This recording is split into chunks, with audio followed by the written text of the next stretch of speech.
यदि इस प्रस्तुति में किसी भी प्रकार की त्रुटि या गलत व्याख्या पाई जाती है तो यह किसी भी पक्ष की कानूनी जिम्मेदारी को उत्पन्न नहीं करेगी। इस संदर्भ में लेखक, अनुवादक, प्रकाशक या वक्ता किसी भी प्रकार की जिम्मेदारी से मुक्त माने जाएंगे।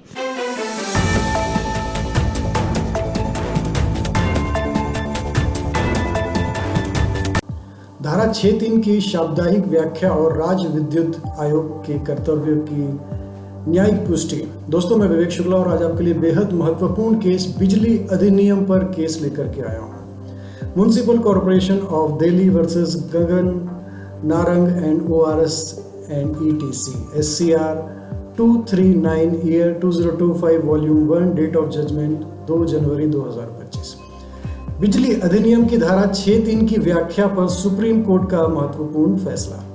सुप्रीम कोर्ट ने बिजली अधिनियम 2003 की धारा 6(3) से संबंधित एक अहम फैसले में सुनाते हुए यह स्पष्ट किया कि जब किसी कानून की भाषा स्पष्ट हो और उससे विधायिका की मंशा साफ झलकती हो तो न्यायालय को उसमें अपने स्तर पर कोई शब्द जोड़ने, हटाने या बदलने का अधिकार नहीं होता।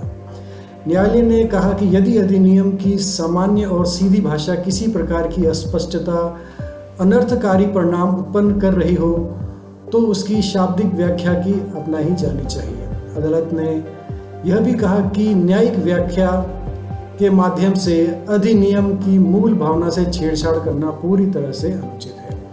बिजली अधिनियम की धारा 6(3) यह प्रावधान करती है कि यदि निविदा प्रक्रिया पारदर्शी तरीके से पूरी की गई है और केंद्र सरकार की निर्धारित दिशा निर्देशों के अनुसार है तो राज्य आयोग उस निविदा में निर्धारित शुल्क को स्वीकार कर सकता है। इस धारा में ऐसे कोई प्रतिबंध नहीं है कि केवल वितरण लाइसेंस धारी या विद्युत उत्पादन कंपनी ही इस प्रावधान का उपयोग कर सकती है।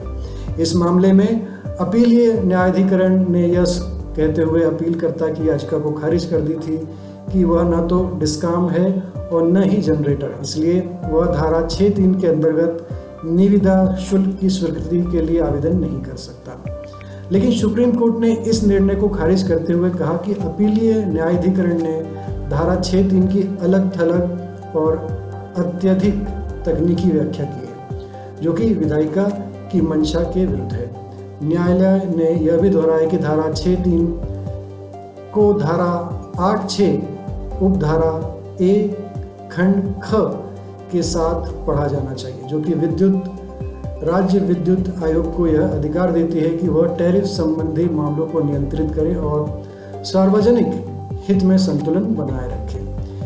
इसके साथ ही अदालत ने ठोस अपशिष्ट प्रबंधन नियम 2016 के नियम 15 का उल्लेख करते हुए कहा कि पर्यावरण संरक्षण अधिनियम 1986 के तहत अपीलकर्ता को कचरे से ऊर्जा परियोजना स्थापित करना अनिवार्य था। इसलिए इस परियोजना के लिए टैरिफ अपनाने की प्रक्रिया को कानूनी मान्यता दी गई।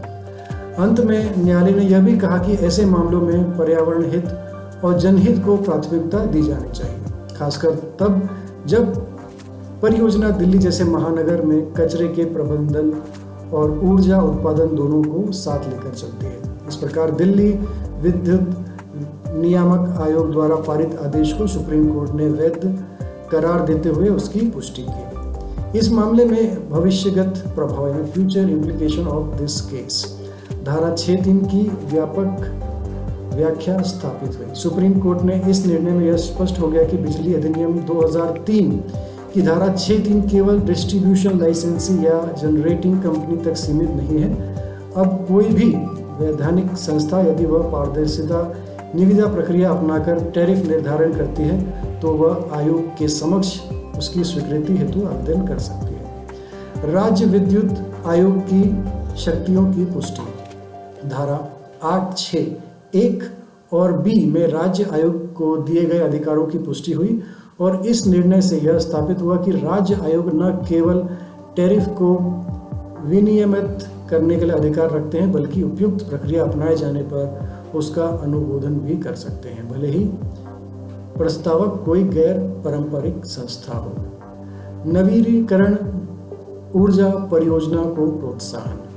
यह फैसला वेस्ट टू एनर्जी जैसे वैकल्पिक और पर्यावरण हितैषी बिजली स्रोतों को कानूनी और नियामकी समर्थन प्रदान करता है।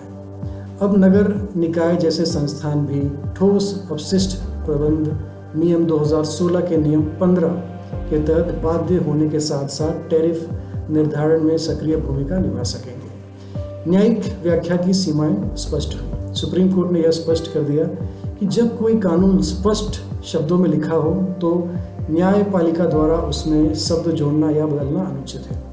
यह सिद्धांत भविष्य में अन्य मामलों में भी न्यायिक के लिए उदाहरण बनेगा और वाणिज्यिक और नगर पालिका साझेदारी को बढ़ावा। अब नगर निगमों में और स्थानीय निकायों में निजी कंपनियों के साथ साझेदारी में पब्लिक प्राइवेट पार्टनरशिप यानी PPP मॉडल के तहत बिजली उत्पादन परियोजनाओं में प्रवेश का वैधानिक आधार मिल गया है। अन्य राज्यों में उदाहरण, यह निर्णय दिल्ली तक सीमित न रहकर अन्य राज्यों के लिए भी मिसाल बनेगा। विशेष रूप से शहरी क्षेत्र में कचरा प्रबंधन और ऊर्जा संकट को एक साथ हल करने के लिए यह निर्णय मार्गदर्शक होगा।